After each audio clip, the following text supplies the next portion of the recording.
Hello everyone, my name's Lucy from Bunny Butts Cards and I'm here looking at the Kindred Stamps limited edition Justice is Served box. And as it's arrived and we're already into Christmas card season, I decided I would put together a Christmas card with these wonderful set of superhero stamps. So I'm using this little guy here who likes to run along very fast indeed. And we're using VersaFine ink in Onyx Black on some plain old watercolour paper. This is just normal watercolour paper from a craft shop nearby, which is actually called Tiger. They sell lots of different bits for craft, very useful and very economically too. So I'm stamping that in VersaFine ink, and I'm now going to emboss him with some clear detail embossing powder. This is by Stampendous. I've had a lot of stuff in my stash for quite a long time, and this is one of them.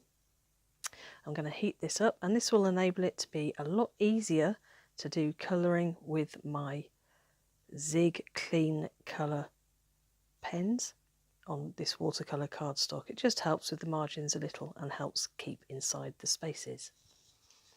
And there he is. So onto the colouring now. I'll try and get it a little bit closer for you on the focus so you can actually see what I'm doing. I like using Kuretake clean colour brushes. They're absolutely fantastic pigment and really do blend very well indeed. Particularly like this flesh colour, you can lighten it and darken it as you need to, and it mixes very nice to be a nice blush on the cheeks for some definition where it needs to be on the cheeks, nose and chin there. They blend so nicely together, and if you get the right mixes, you don't generally need too much water unless of course you want very pale colours. Here I'm moving on to the yellow highlights of his superhero suit. I tend to start with the lightest colour and then use a little bit of dark and then the next colour and then blend over the top with the lightest colour again, trying to make shadow, give some shape to the flat image so that he comes out of the paper just a little bit more. There you go. If you get a little bit too much colour on your paper, it's easy enough just to blot away.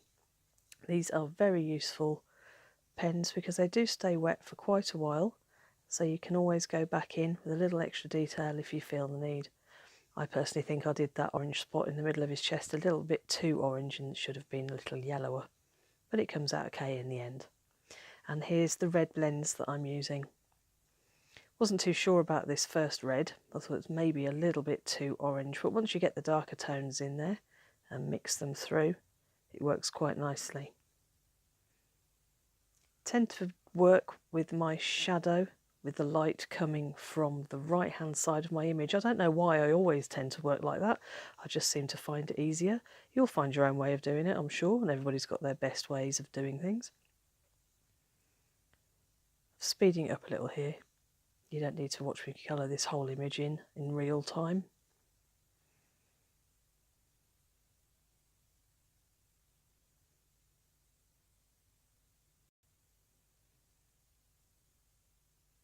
So I'm using the lightest shade on the right hand side of that helmet, so I'll go in with the darker shades on the left, because that's where it would naturally be if my light source was on the right hand side.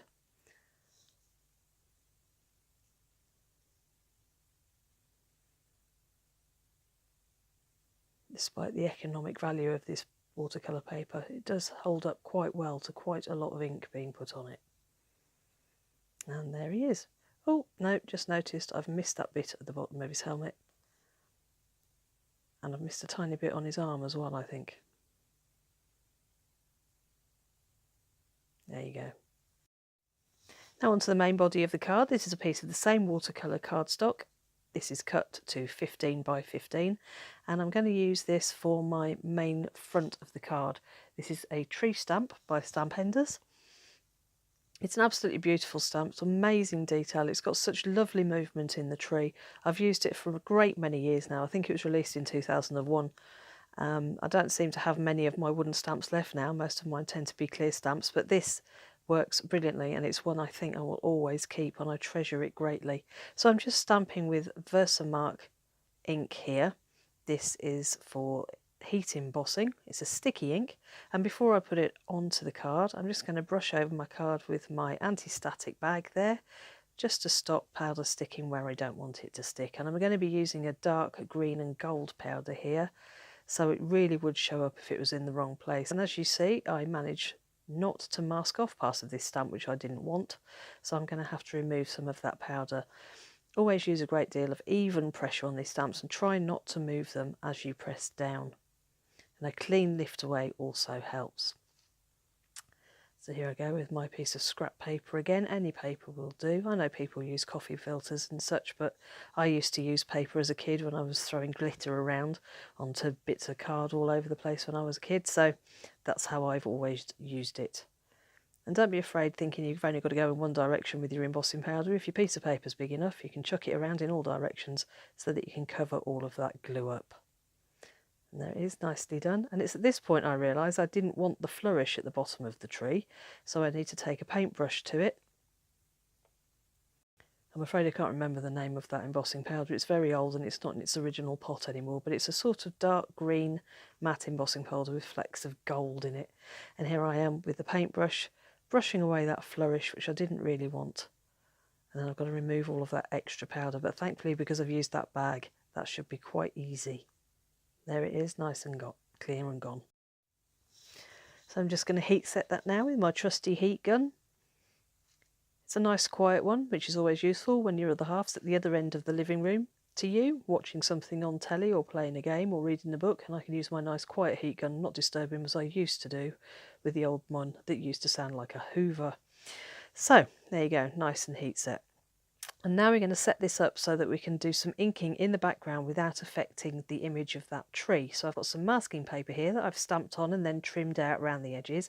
And it needs to be a basic trim, just take out the shape of the tree so that we can do inking over the top and blend into the sides of that image without affecting the image at all. This is where I get into a bit of a paddy because it refuses to line up even though I know it's the right one and I've used it before. So excuse me while I just quickly line this up, have a bit of a fight with it.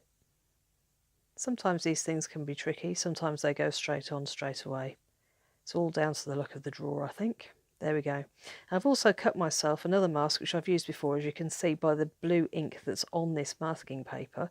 It's basically just a piece of masking paper cut off along the bottom of the piece of paper with a wiggly line so that I can use it like a snowy edge. And of course you can tip that at any angle that you want on the card that you're making. And anything that is underneath that masking paper is going to be at the front of the image. So therefore the tree that we've already masked off will be on top of the hill. You'll see what I mean when I peel it off later with the big reveal.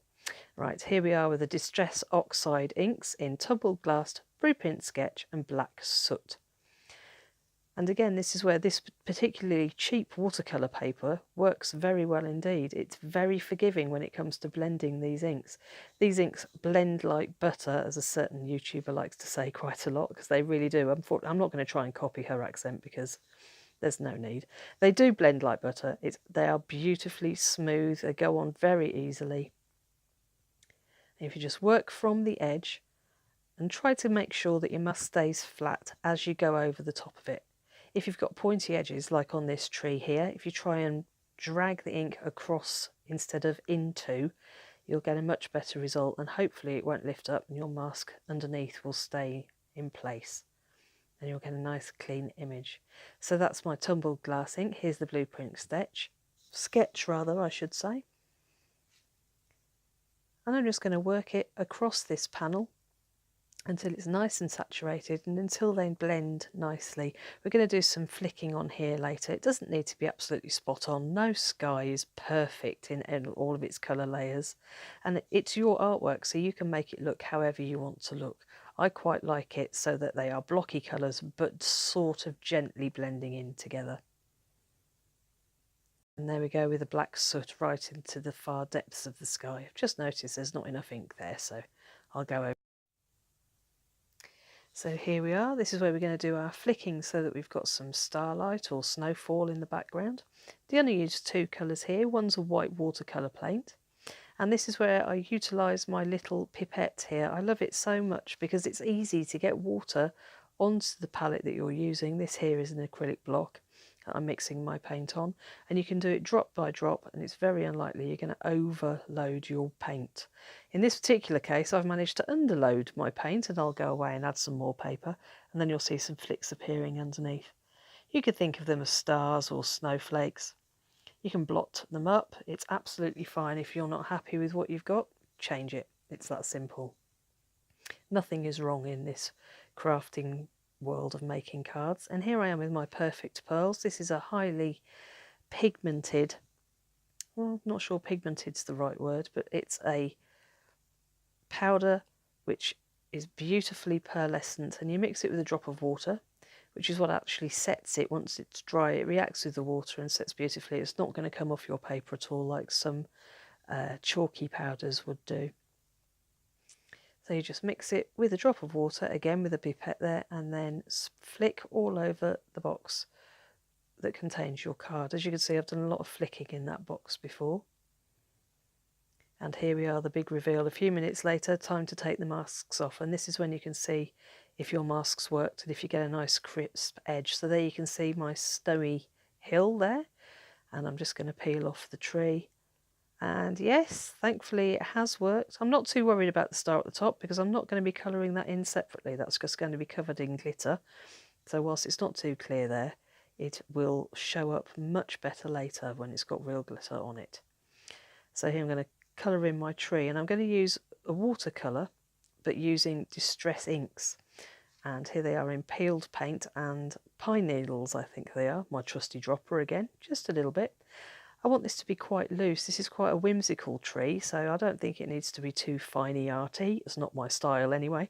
So I'm just going to drop some colour on, mix it about, try and get it to a nice shade that I like, get some splats of different colour going, make it nice and warm and loose.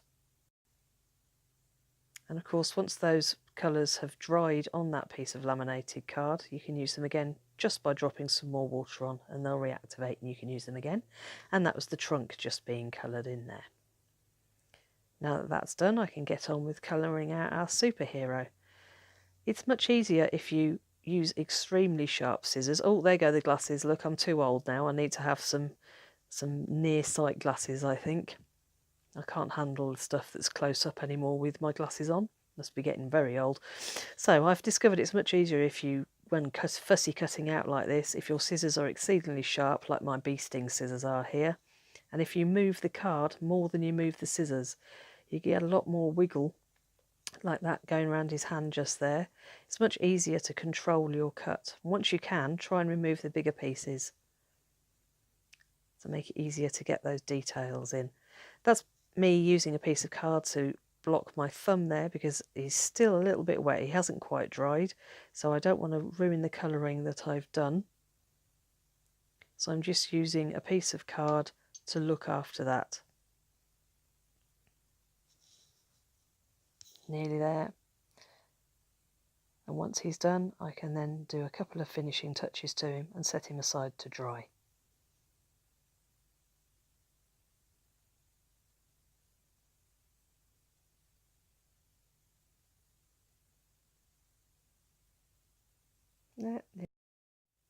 So now that he's trimmed out, I'm going to get my black pen. You get a much nicer image, especially if you've cut something else out like this. If you go around the edges, it looks much more finished. If you go around the edges with a black pen, you get a much more defined outline for edging. So I'm just going to hold him again. He's still damp. He's still got a tacky helmet there because it's still wet from all that ink that we put on to colour. I'm just going to follow it around the edges, gently, carefully, trying to do it from the back so that you don't risk painting, or rather putting pen on the front of your image, which you so painstakingly just coloured. Try and get it into all those nooks and crannies. Look at it from the edge. There you go, that's that bit done. And now I'm just going to finish him off, having noticed I've just finished that little bit of sleeve, with some glossy accents just on the centre button there, and also on the wings on his helmet, although of course my glossy accents have refused to come out of the bottle, so I just need to give it a quick stab. There you go. And on the wings on his helmet, or his hat. And now I'm going to introduce some sparkle to my tree with some Nouveau glitter drops in White Blizzard and Ruby Slippers. They add a little bit of dimension too. They're going to stay quite raised. They really do look like baubles, and they really add some depth of field to this front panel here. A beautiful sparkle once they've dried and you've got that hard raised dome appearance. They really do look stunning. And whilst that's drying, I'm just going to use a Zig two-way glue pen, colour in that star, which isn't really too clear on this image here, but it is there. I can see it close up in real life. And I'm going to add some Art Institute glitter, and this is in Old Gold, which is a very bright gold but with flecks of red, so it really does go with this little guy's costume. Oh, it's just stunning, that glitter is. It's beautiful. And put that away. So now it's time really to try and get some movement into this panel. He's supposed to be a fast little guy running across our field of vision, and there's going to be a message on here that will make that quite clear in a little while, in a short while. So what I've done is cut a mask using the same method as before, stamping, but on this time on a post-it note, not masking paper. And I've only had to cut one edge of this image out, and you'll see why in a minute. So I'm just going to stamp my stamp here, and that is in smoky grey VersaFine ink, and then I'm going to put my mask over the top of that image, and I'm going to do it as though he's running across in front of the tree from the right hand side of the panel to the left. But we don't want to see him again and again because it'll be a confused image. I'm just going to see the right side of that image. Then I'm going to move that mask. And this is to give us an idea of movement, of fast movement from this little superhero. So move that mask again and just tap it down, and then stamp again, but with a bit less ink on this time. That's a second generation impression on there. And then again a third generation impression. So it looks as though he's coming in from the distance. And you can see there, hopefully, I hope you think that makes it look like he's running across in front of the tree in a speedy fashion. I don't quite know what happened here, but I did previously cut out a Merry Christmas sentiment from red glitter cardstock using a Hero Arts die. Absolutely stunning, it really is. It cut beautifully on this glitter cardstock.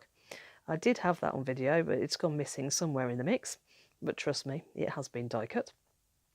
And now I'm going to add a coloured panel, which is a very unusual colour for a Christmas card. But this is one of the papers that came in the Kindred Justice is Served card kit. And I thought it would be fitting because it's got quite a flashy image on it with that zigzag pattern, which matches his suit with the orange as well. Just trimming that up so it's nice and square. And there's the panel, which of course is too big. Everyone's anticipated to be too big. Not sure what happened with this part of my video either, but previously I did go underneath the tree to create a shadow and to create that little bit of depth with a grey to clean clear brush rather, and then follow that with a Wink of Stella, because you've got to have a bit of sparkle on your snow, haven't you? It's important. We all want sparkle in Christmas cards. And then I'm going to place where my Merry Christmas sentiment's going to go so that I can work out where I want to put my sentiment, which in this case says flashing by to say hi. Now I don't want to say hi, I want to say Merry Christmas. So I'm going to use a post-it mask for when I put the ink on that sentiment stamp to block off the word hi, just the corner of a post-it note, so that when I ink it up, the ink won't be on that hi and I won't need to trim the sentiment stamp itself. So I'll just pop it on there over the word hi, and now I can ink it up using Versamark sticky embossing ink. There you go. And once that ink is on there, I'll be able to remove that mask after I've treated the panel with my anti-static powder tool again to ensure we don't get any embossing powder sticking onto any damping that may be the remaining, especially with that watercolour paint that we flicked at it. And now I can just peel off that little mask and stamp it down where I want it on the panel with fine detail gold embossing powder, which is absolutely stunning. This has always been my favourite part of making a card. A dark, dull, previously looking panel, and then sprinkling embossing powder on, melting it and making it look like liquid gold as it comes through. It's just stunning. It's always amazed me. Heating from the front and back to reduce the warping on the card. Oh, there it goes. It's just like magic. Ta-da! Flashing by to say, and there's no word hi there, which is perfect. So we're flashing by to say Merry Christmas. And now I'm just going to place those on there. And I'm sticking those on using some multi-medium matte, absolutely fantastic glue. Won't be able to see it at all once it's stuck down. So now we can finish making this card. All I need to do is trim down that main panel so that it fits nicely on the card that we've just covered with the zigzag card. There you go. You see I need to take some areas off there.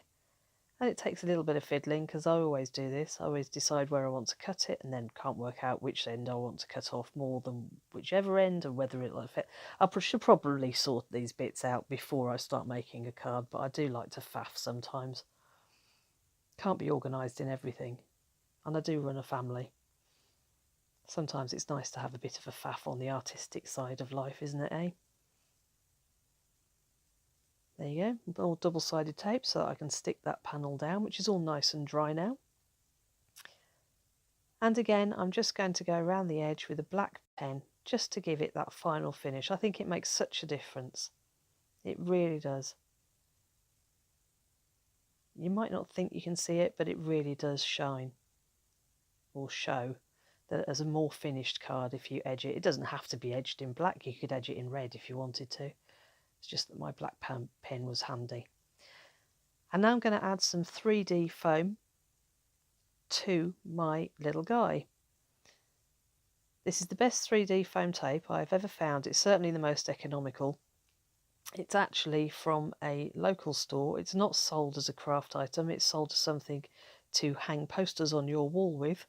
You get 3 rolls of this for, I think it's about £4. This roll is about halfway through. And it's brilliant. You can cut it to whatever size you want it to. It's very strong. I've never had anything fall off using it.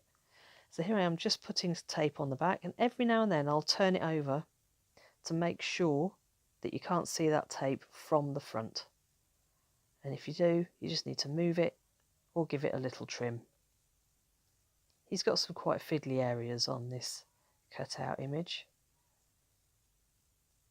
I think I'm just about to put one on which you can just about see, so it just needs to be trimmed afterwards. Yeah, careful not to cut his leg off, just the foam tape. And there you go. He can just be stuck on now, and then that will be this card finished. Just the fiddly bit, removing the backing papers. Well, I hope you've enjoyed watching this. I've certainly enjoyed playing with these stamps. They certainly do give a new idea for Christmas cards. Not all of us like flowers and fairies. Some of us like much more exciting geeky things. And I think he makes a very nice geeky Christmas card. But with a bit of sparkle. Because you are allowed to have sparkle with your geek. I hope you enjoyed this video, and I hope to see you again soon. Bye.